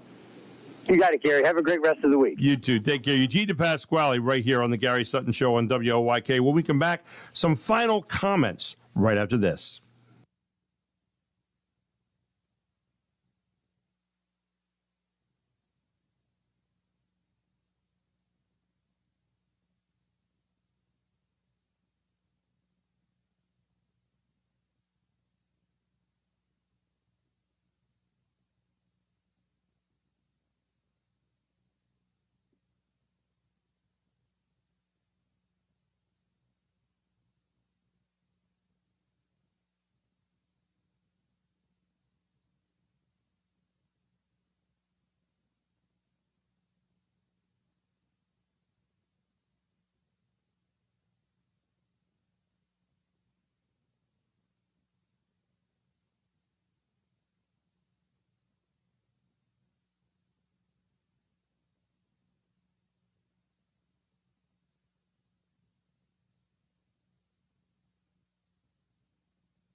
Welcome back. The Gary Sutton Show here on a Wednesday, or Tuesday morning, rather. Not quite the Wednesday yet. Will be tomorrow, and looking forward to coming your way tomorrow. The day after the Revs win tonight, we hope, over Long Island. Long Island, second-place team coming in. Revs up by 3.5 games in the North Division as they host the Long Island team here tonight. 6:10 is airtime. 6:30 is first pitch right here on WOYK. Mark McKenzie, Gary Sutton with you here on a Tuesday morning.